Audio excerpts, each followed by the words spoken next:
Welcome to Commander Central, episode 85, and today we prepare for war, specifically War of the Spark. I am Dana. I'm Max. And I'm Chris. Good afternoon, gentlemen. How you guys doing? Pretty good, pretty good. Yeah, I can't complain. Max survived his day at work that was...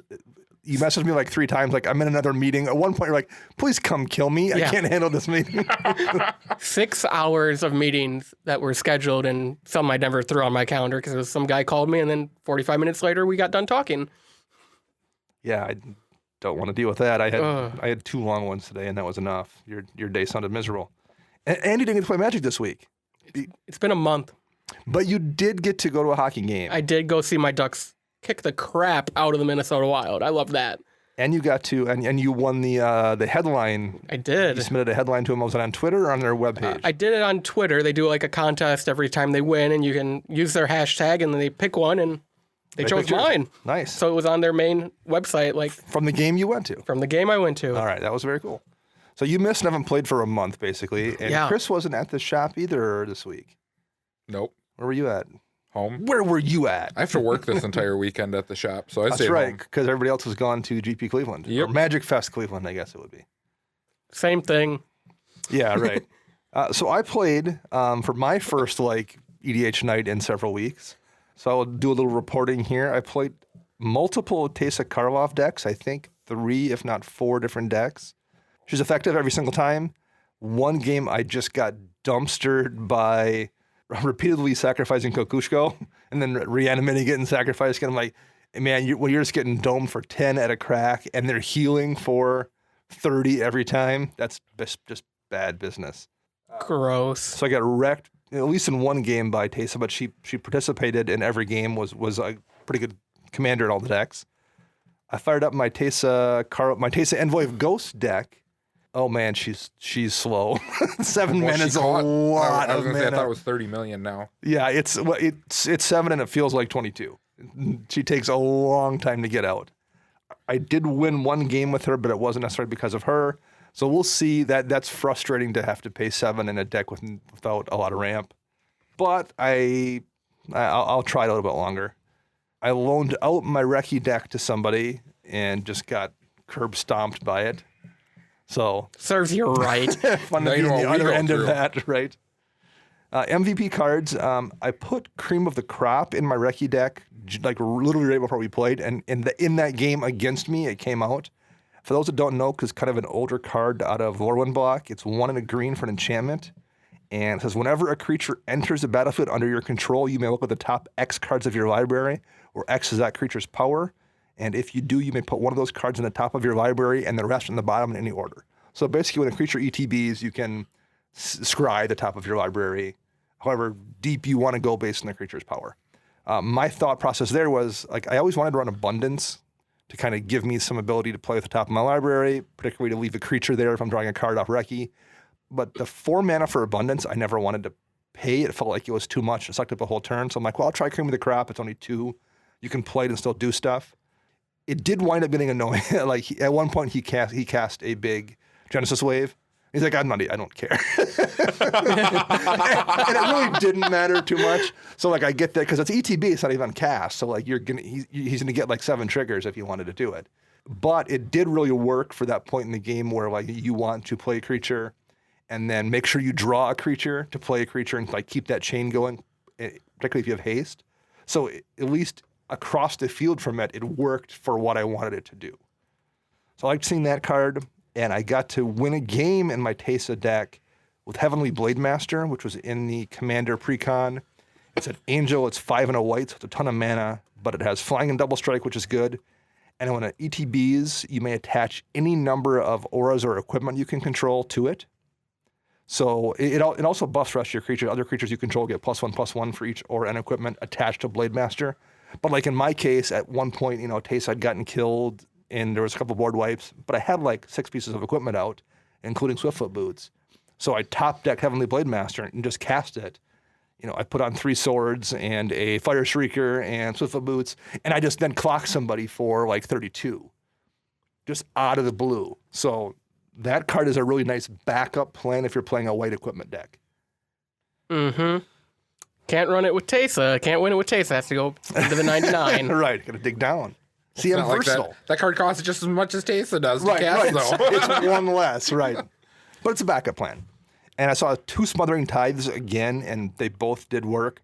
The only thing, and I don't know if this is a downside, one of them was in a Boros deck, and at one point she had so many tokens out that she had more mana than she had cards to play with all the mana she had available because you're in Boros. You just can't draw as much.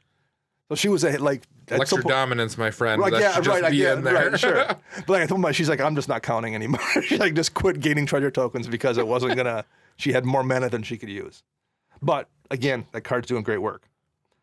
So if you have any good stories for us about cards that did work in your Commander night, how would you find us, Chris? You can find us on Twitter at CMDR Central. Facebook search us CMDR Central. YouTube search us CMDR Central. Find us online at cmdrcentral.com. You can also find us on iTunes by searching CMDR Central. And we'd greatly appreciate a 5-star rating if you think we deserve it. If we don't, we don't. Just tell us why.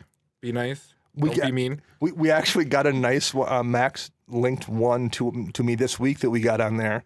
And I wrote back to him like, hey, thanks, Mom. Nice job. And Max actually had to respond like, was that really your mom? I had a lot of questions about her username if it was.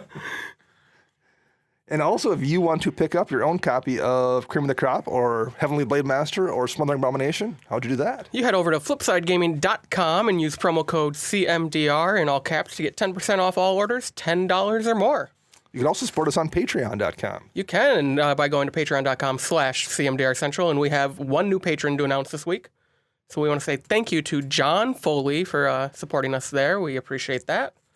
While we're at it, we have some Patreon contests to talk about. So this month for Patreon, if you are a supporter or become a supporter by the 1st of March, you'll be entered in to win 2 different prizes. Yes. You'll get our monthly drawing, which is the 3 packs of Ultimate Masters. And you'll be slotted into the pool because we have crossed that 100 patron supporter mark into the drawing for the 2 sealed from the vaults. One is from the Vault Angels, one is from the Vault Transformed.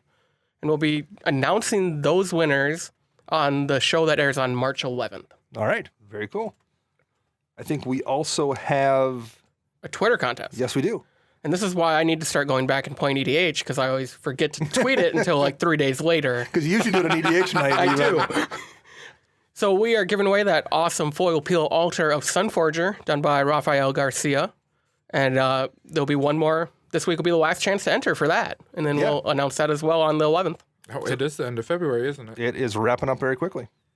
You wouldn't be able to tell with us getting another 15 inches of snow on Sunday. Yeah, right. Yes, again. I literally don't know where I'm going to put it.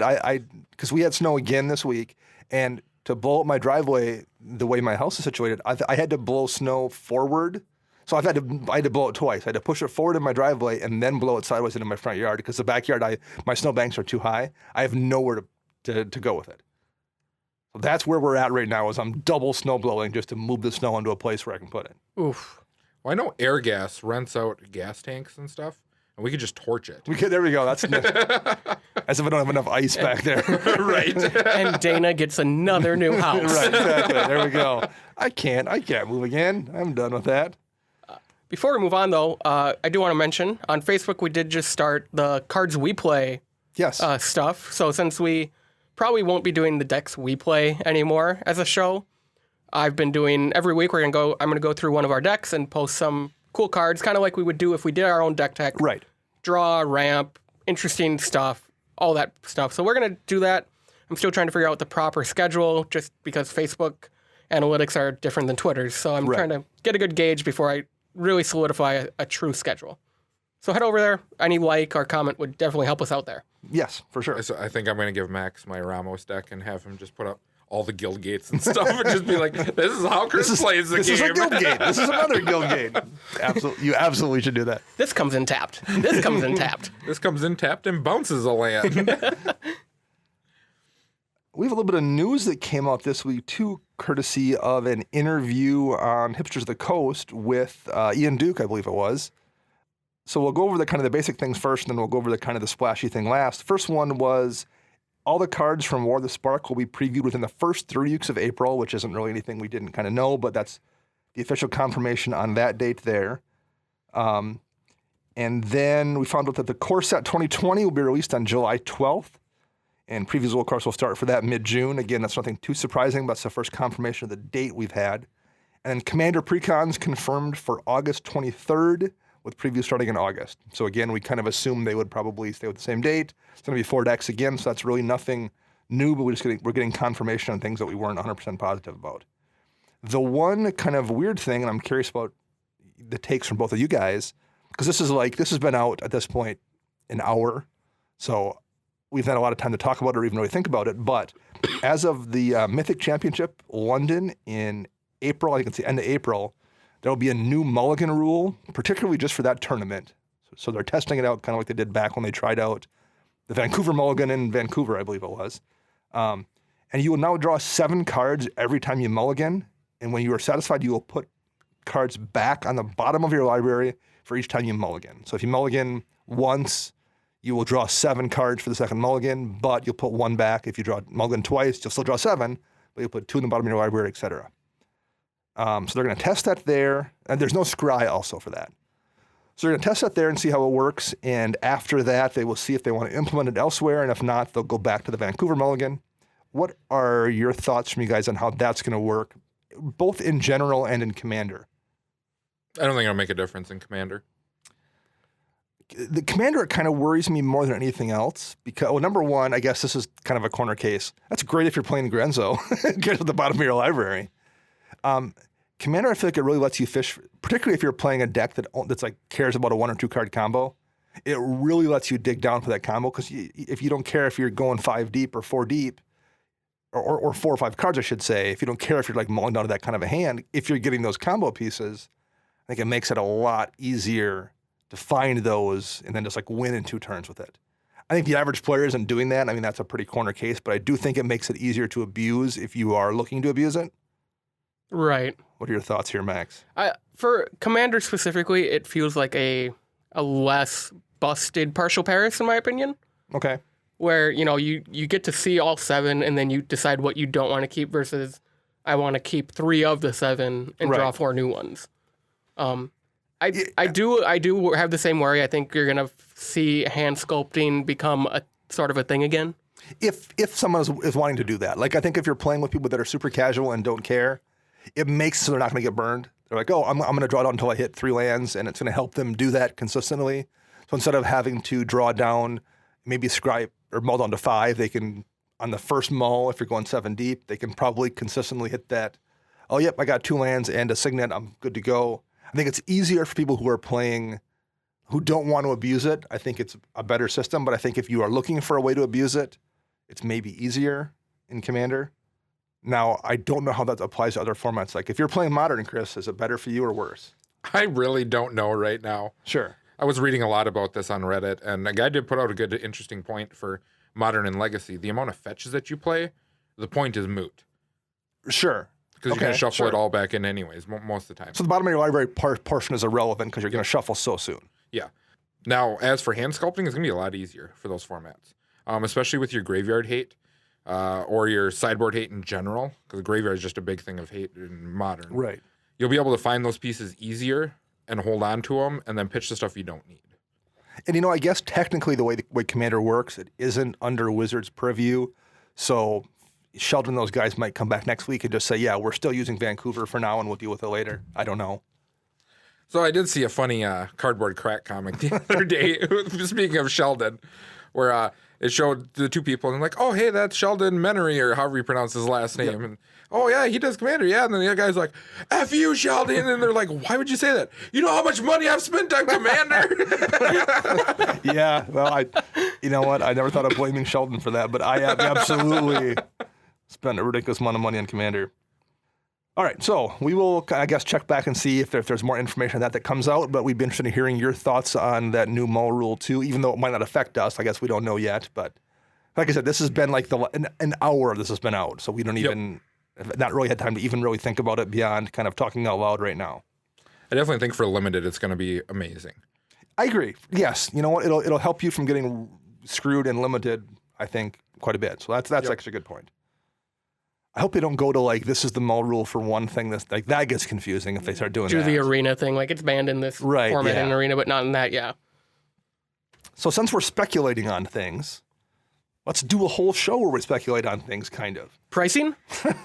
So we're going to kind of touch on that maybe a little bit. Like, we're not a financial podcast, and if we delve too deeply into that, we're just going to do a worse job than smarter people than us in that topic. And Jason will fire you for Media Jason Trek. will fire me for Media Trek, right? So we won't, but we kind of are going to touch on it a little bit, at least in terms of like cards to watch for. And here's why. We've gotten a lot of hints in the last couple days about what's going to be in War of the Spark. We got a trailer that came out, and there's been some kind of cryptic comments from people in the know at Wizards about it. And the speculation at this point is it's going to be a very Planeswalker heavy set, meaning there's going to be a larger than normal amount of Planeswalkers in it. Joy. The trailer came out, and there was like this, stained glass window kind of thing where if people paused it and zoomed in, you can see there's like 30 different Planeswalkers in this window, and then people are presuming that's for a reason. And we've been building up to this where Bolas has brought in a bunch of Planeswalkers to run guilds, and the Gatewatch hasn't even shown up yet. So there's a lot of reasons to assume there will be Planeswalkers there. But I think, up until recently, we just assumed it would be a normal set that didn't have a bunch of them.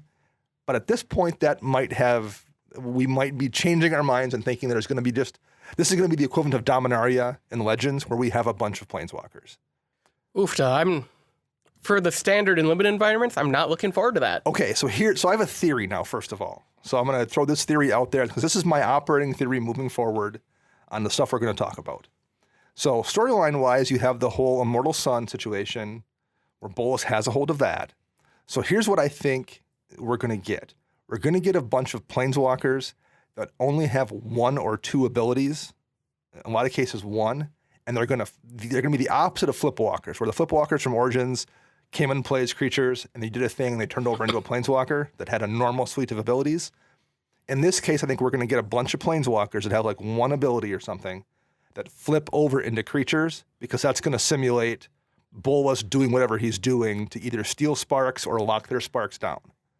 So, and the reason I think, number one, that makes sense storyline-wise. Number two, I think it works around your problem, Max, talking about it being a confusing limited environment. Because if your Planeswalker is, say, a new Nissa Planeswalker, and she has a +1 ability that says, search your library for a basic land and put it into play tapped. Right. And then flip Nissa, and she flips over into a 2/2 creature, that's not really functionally different than a Wood Elf. When Wood Elves come into play, it's an ETB ability that you can't respond to short of a Stifle to go get you a land, and then you're stuck with a creature there that does nothing afterwards.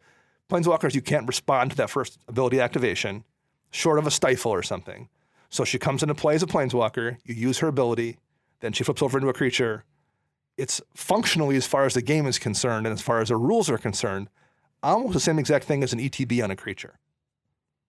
There's really no additional triggers that go off. There's really nothing else that's going to happen game state-wise that's any different. It's almost like aesthetically, I had a Planeswalker that did a thing, and now it's a creature. So that's what my theory, and I've heard some other people kind of discuss similar things. That's where I think we're going to go. That does make sense because I think Gavin Verhey said either on Brainstorm Brewery or on the Tolarian Community College, they did that test with M19 with only printing a single flip card in the entire print run, so they know they can do it. Right. They know they can do any amount of flip cards in a set now. And not have to have them in a certain slot. Right. It's so annoying, though, flip cards in draft format, though. Yeah, you have to reveal sure. it to everyone in the draft pod. Yes. But I think they'll deal with that because I think they want to do this as a really splashy, amazing end game kind of set. So that's what I think is going to happen. I think they want to have a bunch of Planeswalkers, and that gets them around things being super complicated. Or having 20 mythics. Right. That are all Planeswalkers. And then you can have a rare Planeswalker. You can have your rare Planeswalker because all it is that Nissa that go gets you a land that isn't necessarily anything too crazily broken or complicated, and you can then run Planeswalkers at the rare slot. They're going to have to, because I actually just looked this up. Average set starting from Shards of Alara when they introduced Mythics is 10 to 15 Mythics per set. Yeah, and you don't want them all to be Planeswalkers. That'll be awful. Mm-hmm. And like I said, the complexity of that, just like we've had those standard environments where people are playing really heavy Planeswalker decks.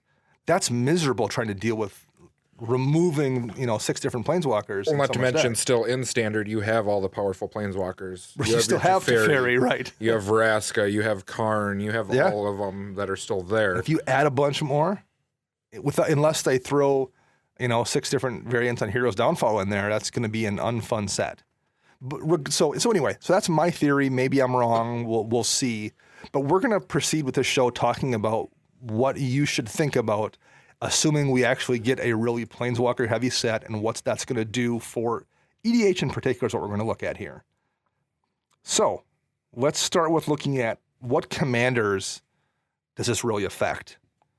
Basically, we're talking Super Friends commanders for the most part. Boo. So neither of you two actually have Super Friends decks.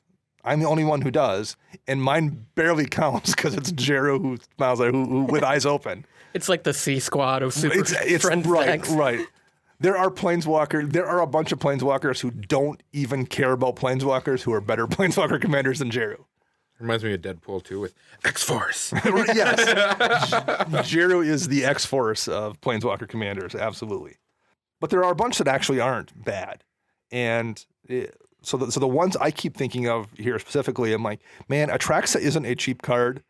And if you are going to want to build a Super Friends deck, get your Atraxa right now, because I think if there's a bunch of Planeswalkers that come out and just make the pool that much deeper, because the problem with Super Friends decks for the most part, it's gotten, every set I guess it gets better, but there's a much smaller pool of Planeswalkers you can put in your Super Friends deck than there is creatures. Yep. So if we suddenly add, 22 or 28 or 30 Planeswalkers to the pool, even if they flip into creatures, that's still that many more ones that are going to come into there's that many more you have to choose from if you decide to build that deck. So if you are thinking about building a Super Friends deck down the road, you might want to do that before these come out. And Atraxa is the one that jumps out as me as something you're probably going to want to get now before everyone else jumps on board. Are there anyone else specifically for you guys that you're thinking people might want to eyeball here before anything officially happens? No, I mean, I've said it before in the show. When I think Super Friends, I think Atraxa. When you have your commander that makes your Planeswalkers loyalty go up every end step, there's no need to worry about anybody else. What about you, Chris? I'm just looking at your list, and the only one that I see that's, aside from Atraxa, who would be broken, would be Sisse, just for the ability to just cheat things right into play. Being able to, and right, straight from your library, too. She kind of gets you that draw baked in. Sisse is really good. I do think Ramos is interesting. I've seen some Ramos decks. I think Ramos is interesting because so many of the Planeswalkers are 2 colors. So he basically gives you mana to cast more Planeswalkers. I do think Narset, we've seen Narset Super Friends decks plenty before, and Narset isn't an expensive card, but also this is the kind of thing we've started to see lately. If you look back, in my mind, every card in Theros is garbage, like dollar-wise, because Theros is so recent. That's not the case anymore. I was going to say, isn't Dictata Erebos like almost a $20 card? It's over 10 at this point. The black and white god, whose name escapes me. Athreos is closing in on 20 now. All the gods are upwards over 10. All the gods are over 10, I think. Like, all those Theros cards that a few years ago you assumed were all dirt cheap, I think Nykthos, after sitting out forever for $5, I think Nykthos is over 10 again. It's 15. Is it up to 15? Like, and so looking at Narset, Khans is the set after that. We've seen Theros doing that upward trend. I think you're going to start seeing Khans do the same thing. So yes, while Narset feels like a dirt cheap card right now, if people start throwing out Super Friends decks, that might change too. So if you're thinking about doing it, that's one of those cards you might want to set aside or pick up now before that all happens. I'm going to buy them all. And then just burn them. That's what I'm going to do. I'm going to post a video, and it's going to go right on one of our pages of me burning every Narset copy I can find. Narset's not a fun deck to play with. Play against, I should say. It's probably not fun to play neither. You're just like, oh, this. That's right. Yeah, that's right. Arch enemy 101 right there. So how about cards that interact with Planeswalkers? Any of those you guys think people might want to eyeball picking up here before things get out of control? This one's a little bit more tough. So now, are we talking interact like do stuff with Planeswalkers? Or kill Planeswalkers? So if we'll do kill Planeswalkers later. This is ones like if you're going to build your Super Friends deck, or if you're even anticipating putting more Planeswalkers in your decks, maybe like this doesn't have to be Super Friends, but like if you're playing, looking at me with Reki History Kamigawa, I draw a card off of Planeswalker because they're legends. Right. So now I'm going to suddenly probably, assuming this is correct, I'm going to get an influx of a couple at least green Planeswalkers, probably, whether it's a new Nissa or a new, I don't know if they're going to bring Garruk in, and he might still be Golgari, but like there will probably be one or two. One of the Planeswalkers that's shown in the art in the stained glass is the mono green one from the Global Series decks. Global Series, who makes the dog buddy friend, and I forget the name. The wolf token. Yes. Like, that's one of the ones you can see in the window people have figured out. Like, that's a mono green Planeswalker. We could get that. We could get another Vivian Reed. So if I suddenly have access to 3 or 4 more Planeswalkers that may be really aggressively priced, if they only do one ability, if they, like the Nissa one, like example I use, comes into play, ramps the land and flips, that's a good card for my Recce deck. It draws me a card that flips into a creature. That's all the things I want. So yeah, cards that like interact with Planeswalkers that you might want to eyeball here. Chain Veil, I think, is the first one I think of. It's the most expensive one on your list. It's already expensive. Stupid Atraxa. And technically, I guess, Liliana's in the set, they could reprint Chain Veil. Like that, like if you're going to reprint it, you could very easily put it in the set. But if they don't, and this is a 20-some Planeswalker set, this Chain Veil's going to go up another $5, I would bet at least. Ugh. I just got rid of mine to the store owner. Did you? He didn't have one, and there was none in the store, and I'm like, sure, I'll give you this for a pack of Ultimate Masters. He's like, sure. And I go and crack it, and I threw that pack right in the trash. I was like, that was a worthless trade. You generated some goodwill with the store owner, I guess. What else is there? Arena Rector. Yeah, and that's actually a really cheap card right now. Arena Rector is relatively cheap for being a mythic from that set. Is it a mythic? Yeah. It is a mythic from Battlebond, yep. I mean, it's relatively inexpensive at this point in time, but I bet that changes because we've seen a bunch of those Battlebond cards start to shoot up in price. Well, I've been spec buying quite a few cards like that lately. Arena Rector, Ruined Halo, all those cards that for some reason are way cheaper than they should be. Battlebond knocked them down, and they haven't scooted back up yet, but I mean, they easily could at any point now. Like doubling season. Yeah. Right. Well, there we go. There's the next one we should mention, doubling season. I mean, if you're going to build a Planeswalker deck and you have access to green, doubling season is the strongest card you're going to put in that deck. I mean, just period. Mm-hmm. If you're playing Super Friends and you're playing green, doubling season is better than Soul Ring. I would say. I mean, as great as Soul Ring is in every deck, drawing doubling season when you have in playing it and then following it up with 2 Planeswalkers is broken. I think it's 50-50 because Soul Ring makes doubling season come out faster. The fact that the fact that you had to pause and compare a card to Soul Ring and be like, well, maybe it is better. Like, if you have to think about it being better than Soul Ring, it's disgustingly good. I mean, and if you're playing green, you might as well be playing Pier.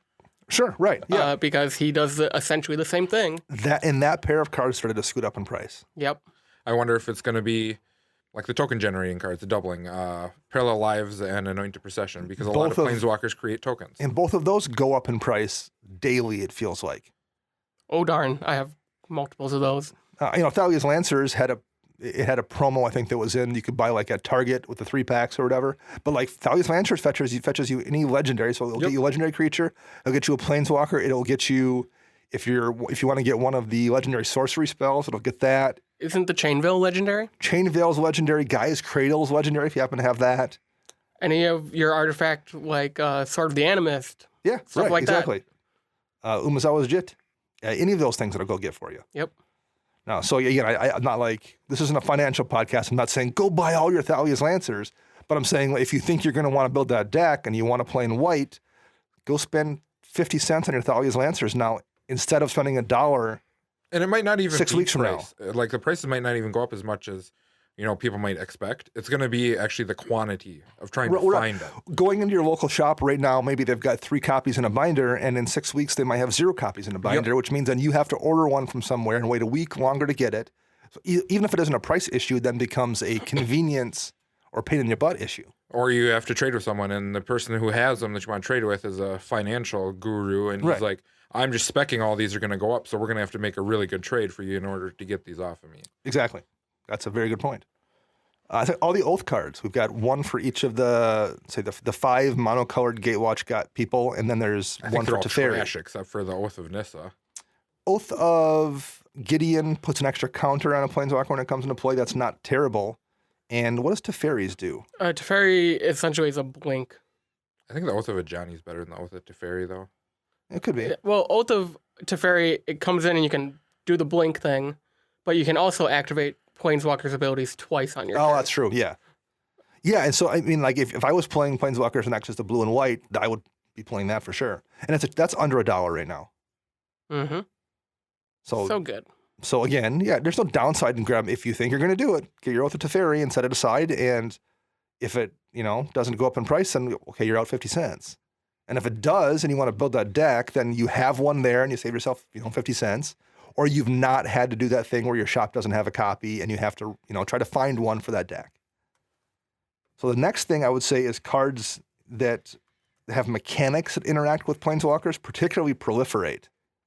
And especially, I think the thing about Proliferate that you should keep an eye on is those are old cards now. Not all of them. Well, particularly the Scars block ones, that's 10 years out at this point, I think. Yes. Yeah, I mean, close to it, maybe at nine least. to 10. But that's where Contagion Clasp is. Contagion Engine is in there. Throne of Geth that shot up in price because it sees modern play in, I think, Hardened Scales, right? Yep, the Hardened Scales Infinity deck. It is a very hard card to find around our location. Yeah, I mean, I had one in my bulk because I wanted one, and I put it in a deck, so I've got that one. But right, I've heard people ask for them in the shop, and they can't find it. Yep. And it's not cheap anymore either, but like if we add suddenly a bunch of Super Friends decks, that becomes that much more in demand.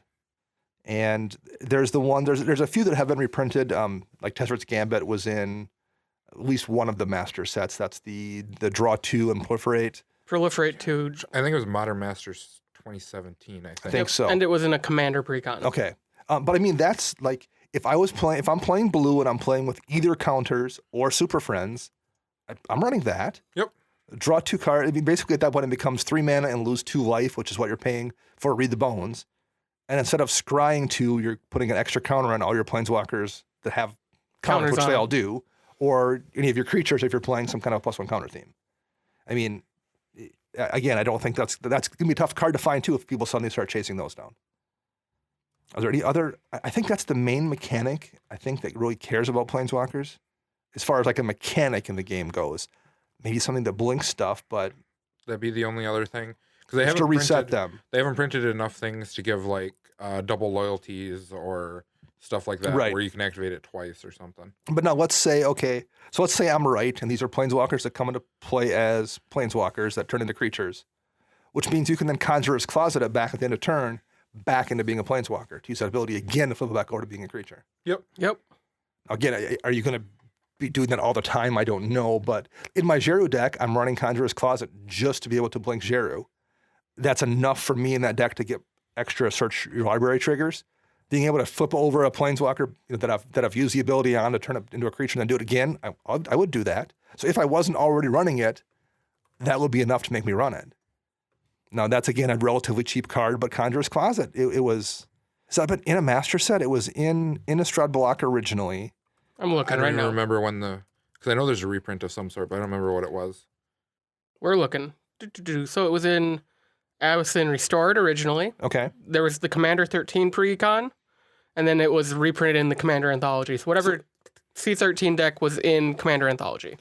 Okay, which, although Commander Anthology, I don't think there's a lot of those that got busted. So basically it was in the Commander Precon basically, and in Avacyn, which again, now we're talking 7 years. Yep. I mean, Scryfall has all 3 copies at $3. All 3 versions. So yeah, it's not a cheap card anymore.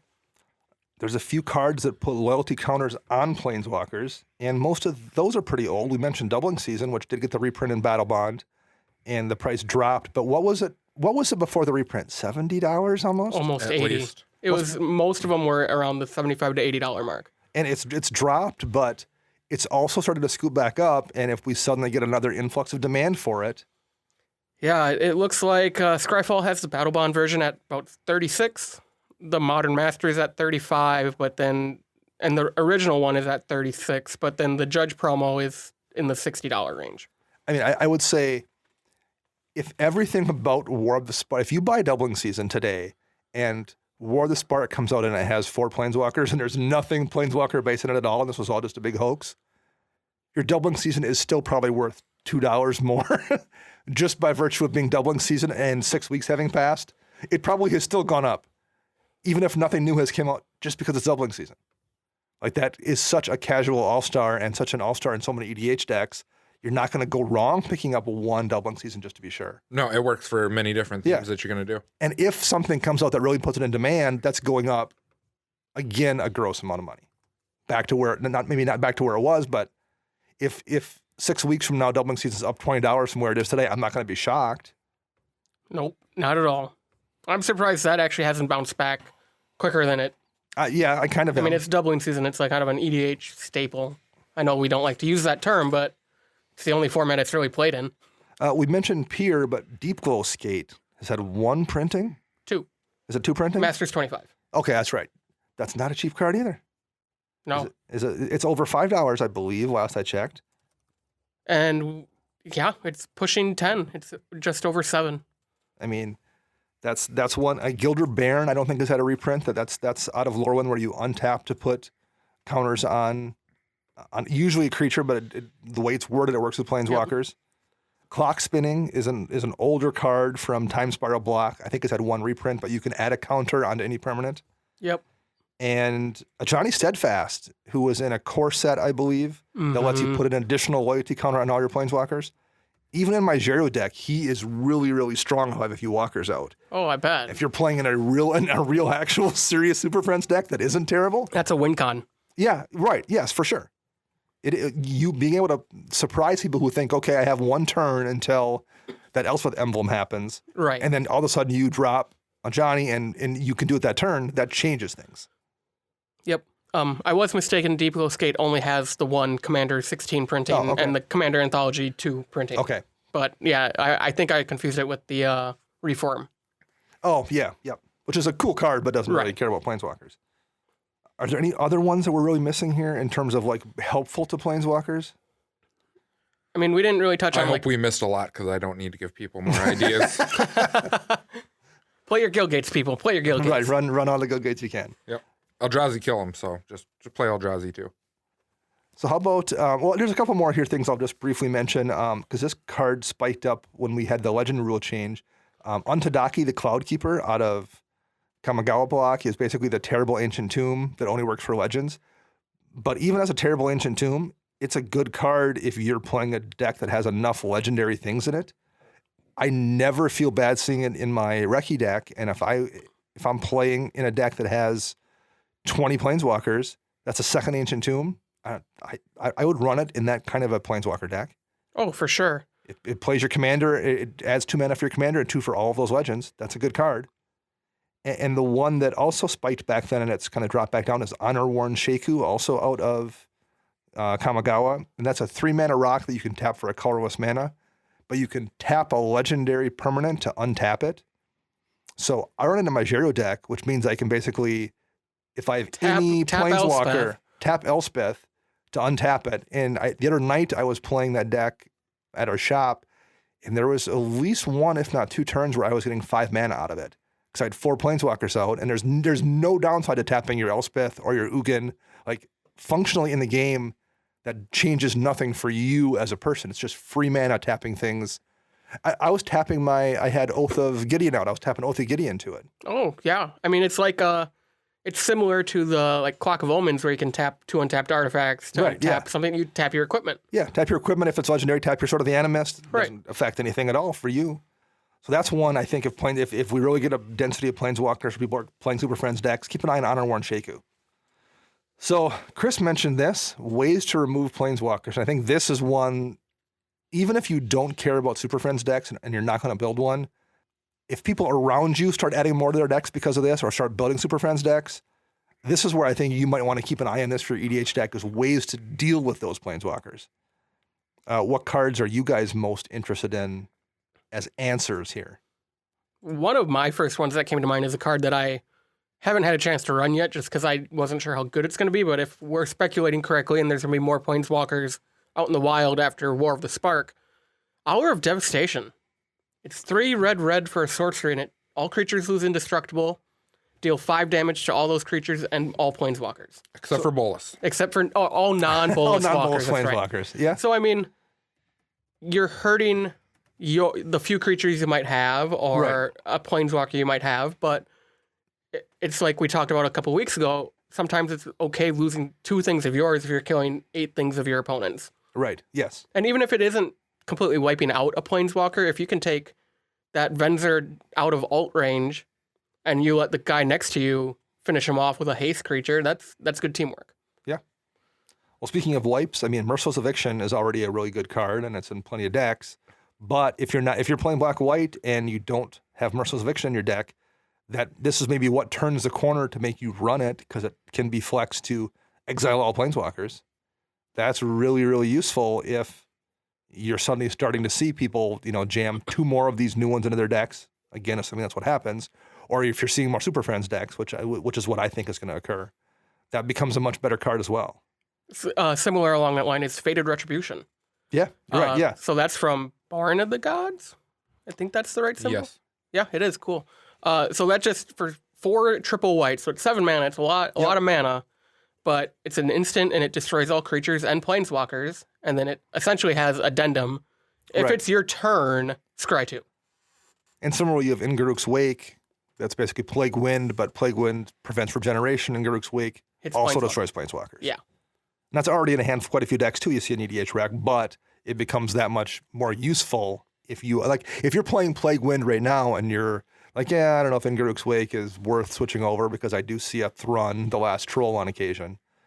Well, if suddenly there's 2 more Super Friends decks in your meta, that becomes a change you make. Right. The Immortal Sun, which is already a really cool, useful card, suddenly becomes that much better, assuming you yourself aren't playing Planeswalkers. Or even if you are. Maybe even if you are, it's worth it. I do it. Which deck do you have it in? I have it in Tajik because it just draws me cards. Oh, sure, because it's my board. Boros card draw.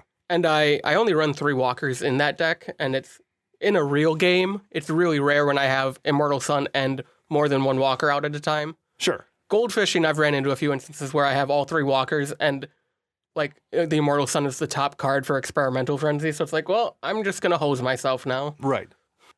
We have Vraska's Contempt that was from Ixalan block, I believe. Correct. And that's a card Max likes because it exiles a Planeswalker. And you gain some life. And you get a little bit of life off it. And the life gain probably isn't as big of a deal in EDH as it is in Standard, but exiling that walker so they can't reuse it with whatever way they have to reuse stuff is always nice. And it's not just Planeswalker, it hits a creature too. Correct. So it is something, it's essentially a modular card in that way. You also have Hero's Downfall, which I think we mentioned earlier from Theros block, but destroy target creature or plane. I mean, it's a better murder. Murder destroys a creature for the same cost. In this case, you have the option to hit a Planeswalker too. If you're running Murder and you're not running Hero's Downfall, you should have made that change years ago, but definitely now you want to make that move, I think. For sure. I mean, especially because it's not that expensive of a card, I don't think. Right, it's not. But that's also one of those cards that wouldn't surprise me if it doesn't get a reprint, sneaks up $1 over the course of the next year or two, too. Again, Theros is that long ago, and it's so much better of a spell than Murder, I could see that starting to drift up. Bedevil, which we just got in, was it Allegiance? Or was it? Yeah, it was an Allegiance. Has that been seeing any Standard play? Yes, Does a it? lot of it. I've not been paying attention to what's seeing play instead. Number one, it's a great looking card. That card looks awesome. I've seen it in a couple modern decks now too. Really? Yeah. Nice. Because it's destroy artifact, creature, or planeswalker. Yep. I mean, it just like Marty Pyromancer, guy that I know plays it religiously, and he replaced one of his Dreadbores with it to see how it played, and one of his Kolaghan's commands. Oh, nice. Has he been happy with it so far? Yep. Well, I mean, Dreadbore, there you go. Dreadbore also hits a planeswalker. Dreadbore's not bad either for 2 mana. Nope. Sorcery speed, though. Sorcery speed, which isn't great. For 1 more black at instant speed. You add 1 more and it's instant speed, yeah. Silumgar's Contempt, which I've seen cast in EDH. I don't know if he's played anywhere else. That's a 5 mana, one of the cards that would have been Khan's block. It would have been Dragons of Tarkir. Dragons. And that has one of the modes on there is destroy target planeswalker, and it can also counter spell and do a couple other things. 5 mana is a lot. I don't know if I run that. Because the other modes aren't great, yeah. And then you have Pithing Needle, which already sees a ton of play in older formats, but basically you name a planeswalker and it gets locked down. Yep. Sorcerer's Spyglass is just a better card, in my opinion. Oh, yeah, that's true. I forgot about that. Because you get to look at their hand and then choose a card. Yeah. You don't have to choose a card in their hand, but you get to look at their hand and then choose any card. That's true, and you can see if they have one in their hand that you care about. Phyrexian Revoker does the same thing. Okay, nice. But Phyrexian Revoker is more versatile because you can choose a land. That's true, yeah. Because they can choose anything and the activate ability of that card cannot be activated.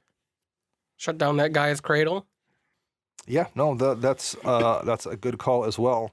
So You're missing 2. what are we missing? Vampire Hexmage. Oh yeah, to just suck the planes, the counters right off there entirely. The other one is Hex Parasite. Yep. That's the same thing. I think Hex Parasite is just better than Vampire Hexmage. Hex Parasite's a really good card in general. Yep. Let me just eat your Planeswalker and attack you for 7. Right, yeah. Right, and it gets boosted up. Yep. And you can use it to it's any number of counters, correct? You don't have to choose. It's X and then Phyrexian Black. Because I run it in my Vela deck, and on more than one occasion, I'll just use it to take a counter off one of the sagas, so I can just keep using the same saga ability over and over if I don't want to ult it. So it's a really useful card just in general, and it's a relatively cheap card. And was it one in a black to cast or one in a Phyrexian? One colorless for a 1/1 artifact. That's right. That's right. Yep. And it's X and a Phyrexian Black to activate its ability. Yeah, that's a really good one. I'm glad you pointed that one out. Even any ones you want to give a shout out to here, Max? No, I think Chris covered the couple extra ones I had on my list as well. There's another one. Oh, man, This one's horrible. This one's horrible. What is it? It's called Ferropede. Oh yeah, It's that's a 3-mana 1/1 artifact creature that's unblockable. Whenever it deals combat damage to a player, you may remove a counter from target permanent. Okay.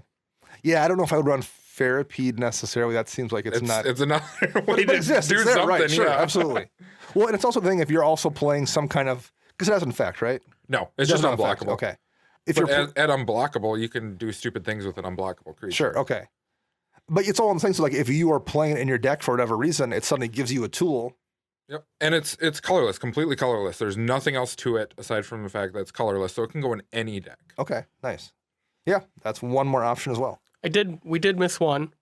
Plague Crafter from Guilds of Ravnica. Yes. It's the Fleshbag Marauder, but hits Planeswalkers. They have to sacrifice a Planeswalker too if they They can one. choose one. And the best part is if they don't have any of the things to sacrifice, they got to discard the card. That's just one more of those things where I feel like they've given us some breadcrumbs indicating we're getting a heavy Planeswalker set between like things like that and Bedevil.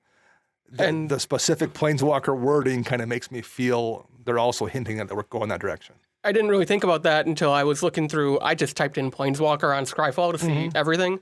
There's that new gain control spell from Ravnica Allegiance that's Mass XX. manipulation. Yep. You gain control of all Planeswalkers, or X target Planeswalkers.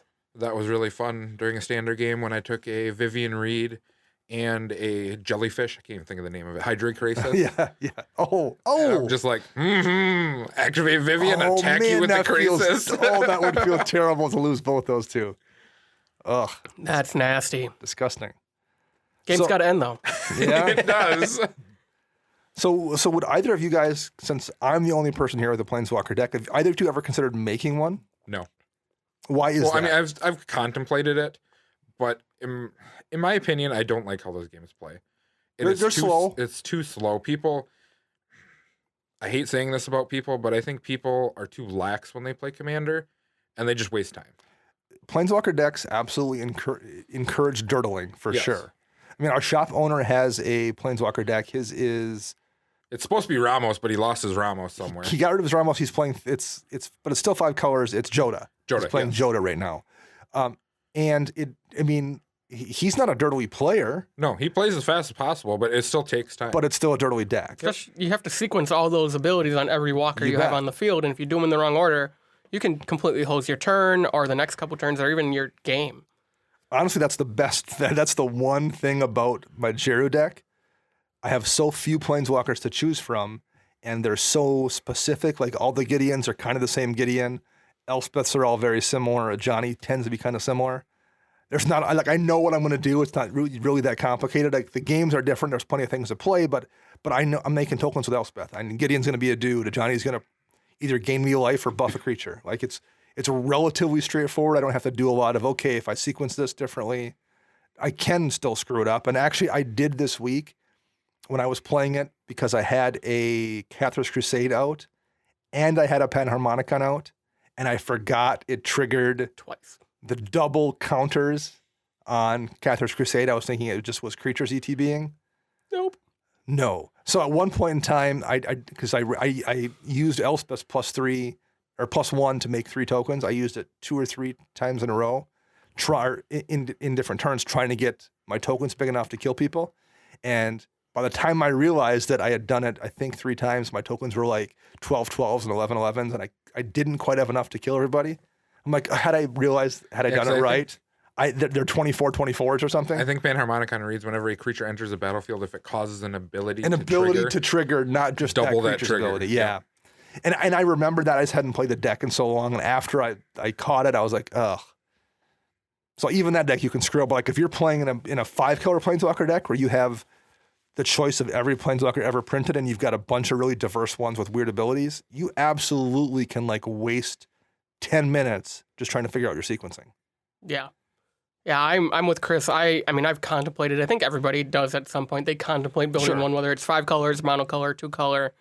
I've contemplated it, but again, I'm with Chris. It's a dirtily play style, and I'm not the most. I don't pay attention a lot sometimes, so like I screw up the simple things in Dramoka, like a Council's Judgment. I'm gonna screw up every Planeswalker I run in a deck if I run a Super Friends deck. Well, it's also one of those things like we play on Tuesday nights, and we go there right after work. And like if you've had a day where you've had like mind-numbing meetings all day and you're staring at code on the screen or whatever it is, you just don't like you just want to play and like bash some heads in. You don't necessarily want to have to fiddle around with Planeswalkers and figure out the sequence of their loyalty abilities. So I that totally makes sense. And then plus Planeswalker decks tend to draw you aggro. Like I've seen Tybalt's come down. People are like, gotta kill that Tybalt. And Tybalt's terrible. But people still worry about Planeswalkers. Well, and he's terrible, but he's also not that terrible. Right. So I get that too if you don't want to deal with that. But like we had an Angus Mackenzie deck in the shop for a while, and I think somebody else has now built one. Wouldn't surprise me. That was a Super Friends deck. And like you have to go at it the whole time because if you don't, you'll get to that point where Angus can just lock out the game. Fog lock the game, but it doesn't end right away. The Angus can fog lock the game, kind of, but then the person's still like trying to figure out their Planeswalker sequencing to get to that point where they can win with it. And that's not a lot of fun either, being able to do very much while the person's trying to like get the Planeswalker abilities in the right order to actually get to a win condition. So no, that's that where makes sense. I think Narset becomes the better of the generals for something like that. Because you're just going to win, probably. Yep, because she just jams things in play. It's like, oh, I'll just jam this Omniscience into play, and then I'll jam this into play, and then you can just do broken things, whereas other decks are like, well, I'll cast this Planeswalker and waste my turn, and then I'll cast this Planeswalker and waste my turn. Or you get that play where they cast the Planeswalker and then do the one thing that's, it's okay, but it isn't game-breaking, and then everyone else throws a creature at that Planeswalker to kill it, and they do. But they've done really nothing but do that either, and then it comes back to you, and okay, you play your next Planeswalker, and then everyone goes at it to kill it, and they kill it, and you get those games where, because I've seen that happen, where for 3 turns, nothing, it happens, but everyone deals with that one person. Like everyone's resources are being spent on one thing, the game state really hasn't advanced. And this is why you should play Eldrazi. Because then that Annihilator trigger goes off and you get rid of other things. Oh, man. Like their lands. Well, the game where I screwed up my Jiru stuff was there was an Eldrazi deck in the game. Oh, I love Eldrazi. And that was what happened in that one. It wasn't with the Planeswalker deck. It was the 3 of us were spending all our resources dealing with the Eldrazi deck. Because you can't, that's the problem there. If you let that Ulamog swing at you with Annihilator out, you're just going to lose so much stuff. But you're also maybe not going to die. So you're just sitting there crippled for the rest of the game, unable to do anything. And that's not a great time either. But at least Eldrazi are, if you get them to stick and make it work, you're killing somebody. If you get a swing through for damage, that's just the end of them. So, So War of the Spark, assuming we get a bunch of Planeswalkers, no? Looking forward to it or no at this point? I just want to see how the story ends at this point. I want to see Bolas win. They've built it up enough. Ugin's coming back. And here's my theory. Bolas is gonna have everybody trapped wherever, and Ugin's gonna appear, and he's gonna say, "Our plan is almost done, brother," and that's where it's gonna end. The Ugin heel turn. Yep. He's been setting it up since day one. He trapped the Eldrazi. He helped them trap the Eldrazi because Bolas and him want to become the most powerful beings in the multiverse. Well, I do think everyone has this expectation that this is the one where the Gatewatch wins. Boo. But I just don't know if that's going to happen. I think the best case scenario is kind of a Firelink victory here where maybe Bolas gets knocked backwards, but I think there's going to be enough. There's literally only one Planeswalker who could defeat him, and that's Ugin. And that's Ugin. Yeah, I just don't know if it's going to be a defeat for Bolas. And I do think there's going to be a body count. I think this is the set where they actually kill off some walkers. Oh, yeah. Bye, Jace. Well, I bet we lose some bad guys though too. Like Bolas is not above sacrificing his own pawns. He's not going to care about. He doesn't care about Dovin Bond, and frankly, we don't either. Like no one cares about Dovin. So like for the storyline, if they want to add stakes to it, it's a perfect set to have Bolas kill off a few people like that no one cares if they die. They kind of clean house a little bit. They make the game. It feels like there's some stakes then in terms of the battle. So I think there'll be a body count. Yeah. Yeah, I can agree with that. I don't think this is going to be like the crushing defeat of Bolas and we never see him again. I think it's going to be like okay, I didn't win the war, but I did win the battle. We'll go and see Bolas again in maybe another 5 or 6 years because we'll go back to a new villain. There'll be a new overarching villain for the story, or we'll go back to Eldrazi. Emrakul will get free or somehow. Or maybe Bolas is actually being controlled by someone else. Yeah, who knows where they're going to go with it. Urza comes back. And is like, I mean, there's Nice. well, that's nice. So like, that's one thing too. We've had Bolas as the main villain. You know, he's been in the background for a lot of years, but the last several years he's been the villain of the story for the most part. It will be nice to move on to something different. That was one of the things I liked about Ixalan, even though Bolas was in the background there, manipulating things. He wasn't in the storyline. We got to see a world independent of Bolas's plots. I'm looking forward to seeing what happens in the next couple sets after this, where hopefully we're getting to see Worlds and its own storyline away from this Bolas stuff. Just because I want something different. I'm ready for a change of pace. So I'm hoping we get a few different worlds that are free of Bolas, and he's a good villain, but I'm ready for a break. So I'm looking forward to the set, and I'm looking forward to moving past it. Same here. All right. Well, I think that is all we have for preparations for war. Thank you very much for listening, and thank you very much for our editor, Ken Peddle, for making us sound like we are competent podcasters. Max did it for a lot of years, but Ken took over last week and did a nice job. So thank you, Ken. You can find him on Twitter at LOAD3R. And we'll be back next week. Until then, I'm Dana. I'm Max. and I'm Chris.